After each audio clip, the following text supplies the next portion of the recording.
Progressive cities face billions, yes, billions with a B, in economic losses as retail crime surges 93% since 2019. I thought everybody was telling us that crime was down. No? Huh. Let's get into it. Here we go. New York City tourism down $4 billion, while San Francisco sees a 34.8% commercial vacancy rate downtown. Well, you want to bring them in. If it bleeds, it leads. Now we're conflating some of those numbers. You got the whole work from home thing in New York City. I don't know if you've looked at where it is on the map, but it's kind of close to Canada, and we've had kind of a tariff war with Canada. Same thing with Seattle. Same with California. Oh, we're close to Canada. They won't come down here. But what you can't dispute is the impact. There's a much, much greater impact happening across the United States in these big progressive cities than just the cost of goods stolen. It's stores are leaving, businesses are leaving, constituents are left with food deserts, meaning they can't get food, can't get their prescriptions, can't get this stuff. And leadership, we need you to do something. We need you to do something. It's already been done. Leadership in these big blue cities, progressive leadership, has put them in such a position where things ain't working out so great. Let's keep going. America's great cities once stood as beacons of prosperity, culture, and commerce. But today, many of them, especially those run by progressive, soft-on-crime leadership, that's what it's all about, right? Are paying a staggering financial price for policies that put criminals ahead of communities. We're seeing it on the daily here in Seattle, Washington, because of our progressive ideology. And whole West Coast, Best Coast is progressive, right? You got Washington, then you got Oregon, then you got California. I mean, does it get any more progressive than that? No, it doesn't. It doesn't. With San Francisco being the absolute epicenter of the dumpster fire that's happened. Now, I think San Francisco, it got bad enough where they're like, hey, you know what? Maybe we don't hand out, money to our drug addicts unless they're willing to do a UA. Maybe we actually, if the homeless folks don't want to go into shelter, we arrest them. I mean, they've been coming up with some pretty genius concepts, right? Like, maybe we actually need to go after the criminals. I don't know. Right? No, they got so bad that they've had to push back with some policy that actually makes sense and is somewhat working. Seattle's going to go hardcore socialism, and it's going to be great. Why is it going to be great? Because we're going to see the dumpster fire that is Seattle with a 43-year-old young lady who has no business being mayor. But hey, get out the popcorn. I want to see what happens too, right? Let's see what goes on. I mean, this should be great. It's not just about feeling unsafe when you walk to dinner or shop downtown, big blue liberal cities. Crime has a balance sheet. In poorly led cities, that balance sheet is bleeding red ink by the day. Now, what I think of is Portland, Oregon, and Big Pink. You want to talk about that? It has a massive, it's the second tallest commercial building in Portland, Oregon. And it just sold for basically 90% discount from market value not that many years ago. And that is the economic cost of not taking care of public safety, of allowing shoplifting to run rampant, of allowing criminal activity to, basically run your streets. And, you can't argue that. You can have the mayor, you can have the governor go out there 10 ways from Sunday and say, everything's great. But when you actually start to look at the numbers, hey, how's the vacancy rate in downtown Portland? Ooh, geez, don't talk about it. It's not good. Hey, how much did Big Pink sell for? $45 million. And it was assessed at $450 million not that long ago. How much did the Pac West building sell for? Like $55 million off of a discounted price of $350 million, $450 million, something like that. I mean, the numbers don't lie, right? The numbers don't lie. So it's not just shoplifting. It's the whole kit and caboodle, right? It's the whole part and parcel. Let's start with the retail sector. According to the National Retail Federation, U.S. retailers lost $112 billion. Can you guys read that? Yeah, you can. Retailers lost $112 billion in 2022 due to theft. $112 billion. Up from $94 billion the year before. In fact, in a recent study done by NRF, retailers reported a 93% increase in the average number of shoplifting incidents. Now, where I'm going with this is that we are seeing this all over. Massive amounts of shoplifting have been normalized in big blue liberal cities.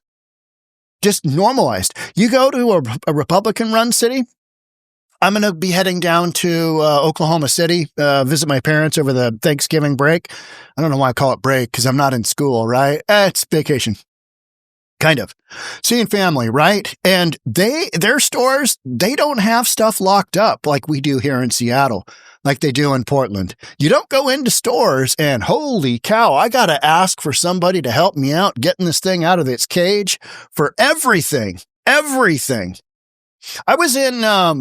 The interesting thing that I saw with Jonathan Cho, I was in Walgreens the other day getting some contact solution. I wear contacts because I'm blind. And Jonathan Cho had done a similar post. It's like in the contraceptive sections, there was a whole bunch of vibrators that were being sold. They were all under lock and key. But now apparently you can just go to a drugstore and, hey, I'll take that one. I'll take the rabbit.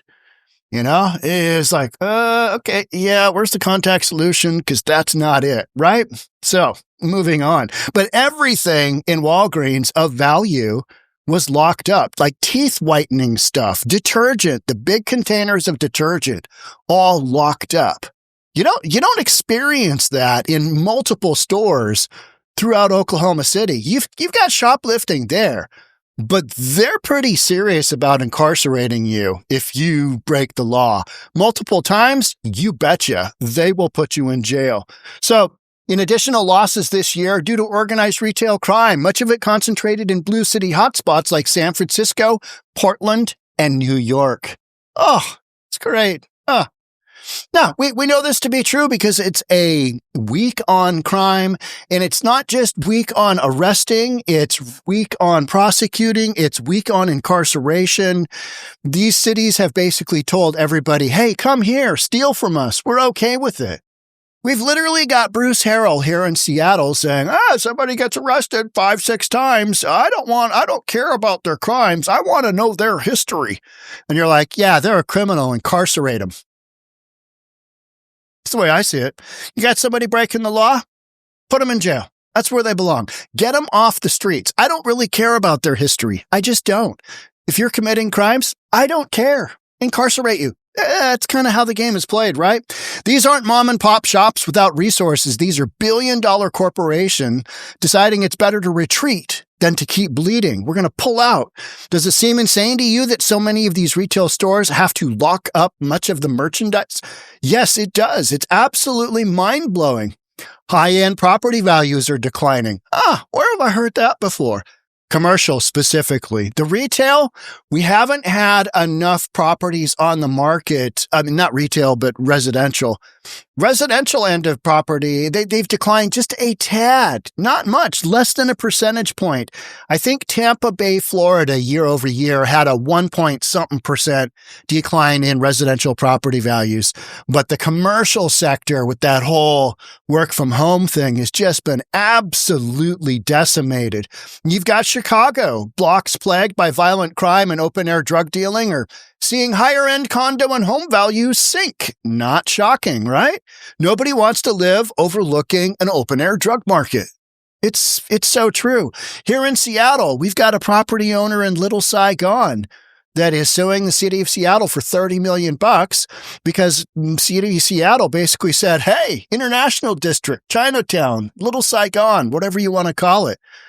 Let's go ahead and allow open-air drug market and everything that's associated with that, homelessness, to exist there. We're not really going to deter it with law enforcement. We're just going to let it happen because, they'll take it and they won't say anything.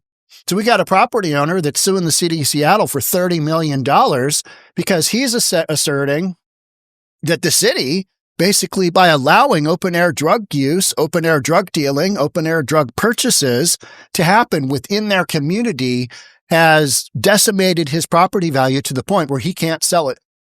And I think he's got a great case. I don't think he'll win. This is Seattle. Because could you imagine every other commercial building owner is going to sue the city of Seattle if this lawsuit goes through and he gets something out of it? Because everybody has been impacted by soft on crime policies. They just have. I mean, I literally got through, there's the Seattle tackles neighborhood food deserts with grocery store legislation. Literally, this Fred Meyer here, this Fred Meyer closes down. Kroger closes down this Fred Meyer in Lake City. And Lake City is one of the communities in Seattle where the homeless has gotten really bad. Drugs are bad. I mean, it's rough. It's rough. The commercial sector has been just, what's left of it has just been cored out. And Fred Meyer said it's because of shoplifting. So does Seattle double down on more police officers? I mean, really making a huge effort to get them out there and get some of this under control. They have been hiring more, but this is more along their lines of what they're going to do. Seattle tackles neighborhood food deserts with grocery store legislation. Long story short, they're eliminating the competition clause in commercial store, grocery store leases so that little bodegas can go in, so that you can have as many grocery stores competing in one little market, which means that big stores coming in, spending millions and millions and millions of dollars of investment to open up a new store, they're going to say, no go. We're not investing in Seattle, further making the food desert worse. This is the impact of terrible decisions. And that's what we're talking about. Soft on crime decisions. Allow shoplifting to happen. Don't prosecute the people involved. Seattle restaurant suffers 25th break-in since 2020. Calls on city leaders for action. Hey, help us. Nobody's coming to help you, dude.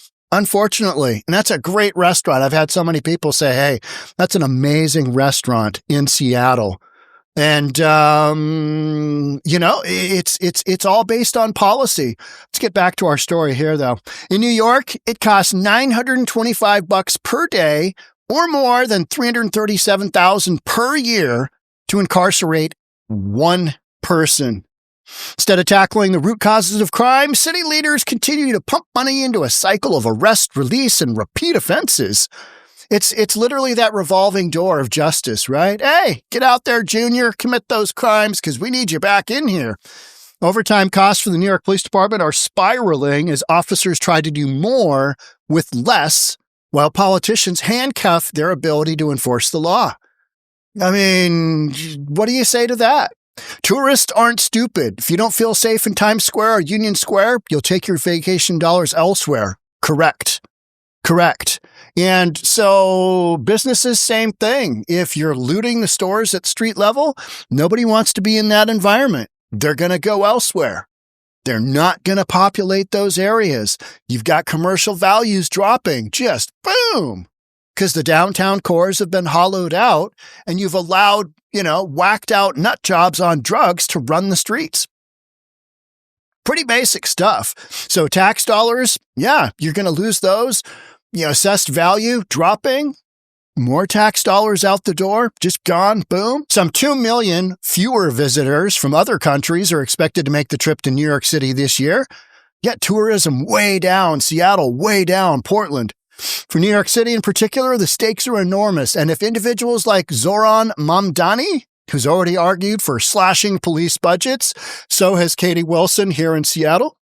Defund the police, you betcha. Because, that's just the greatest concept ever. Except in reality, it just doesn't work and it makes cities way worse. We've been through that. We saw how that went. The youngsters that are going to get these folks into office, Zoran Mamdani, Katie Wilson here in Seattle, they don't really remember the whole defund the police thing, even though that was 5 years ago, because they're willing to elect a socialist because socialist is going to give them some free stuff. Gonna give them some free stuff. Not gonna have to pay. But they'll pay with their taxes, as they already are. That's why they can't afford things, because you've got massive taxes to pay for all this other nonsense that we don't really need. So let's keep going here. The bottom line, cost of crime isn't just what gets stolen from a store shelf. That's the whole point of this podcast. It's got enormous implications in so many different sectors of society. It's measured in lost jobs. Yep. Starbucks near me. Oh, hey, in Seattle, we're progressive. We're going to bump our wages up for Starbucks workers to $26 an hour. And then Starbucks by me in Seattle closed. So your minimum wage has gone from $26 to $0. How's that working out for you, Starbucks workers? $0. So my favorite Starbucks got closed up, and it's all graffitied up now. Yeah, it's perfect. It's great. It's half a block away from the restaurant I was just talking about. Oh, and then 2 blocks to the north. Oh, this is horrible. Homeless dude sleeping in the middle of a street. It's a very short 30, 40-foot strip with dumpsters at the end off of a busy street called Eastlake. Homeless dude sleeping in front of a dumpster. Yard guy comes by with the truck at like 5 o'clock in the morning on a Monday, runs over the poor guy and kills him. I mean, those are like 3 news stories. You're like, oh, this is not going in the right direction. But hey, let's go ahead and elect a socialist. We'll just see what happens. What could go wrong? Poor leadership in blue cities is turning America's once great urban centers into cautionary tales of what happens when you stop enforcing the law. That's a lot of it. You're not enforcing the law. You've got terrible ideas and you're not enforcing the law. If local leaders won't prioritize public safety, they shouldn't be surprised when businesses, families, and capital walk away. Because in the end, the real crime isn't just happening on the streets. It's in the budgets of poorly led blue cities, where the cost of chaos is measured in billions. City of Seattle, $9 billion budget. We're going to elect a 43-year-old woman who's never had a job for more than like a year, gets $2,200 a month from her parents towards her kid's daycare. And we've got a $9 billion budget here in the city of Seattle. What could go wrong? And she's never really held a job, never owned a business, never run a payroll, never took a draw from her own union thing, transit union thing, nonprofit, whatever that might be. But hey, she's saying a bunch of stuff. And younger people are like, oh, that sounds good. Defund the police. That was a great concept. Oh, this should be awesome. Zoran Mamdani in New York City, same exact thing. Kid's like 30 years old. 0 experience doing anything. Let's go ahead and elect him now. Let's just see what happens. Get out that popcorn. It's going to be great. So as we're seeing this stuff happen in real time in these big blue liberal cities, we're still continuing it because the populations in these big blue liberal cities, they just can't get out of the way of their own mistaken ideology that doesn't work, like socialism. So make sure you're subscribed, hit that notification bell. I'll see you on the next one. Thanks for joining. We'll catch up soon. Bye for now.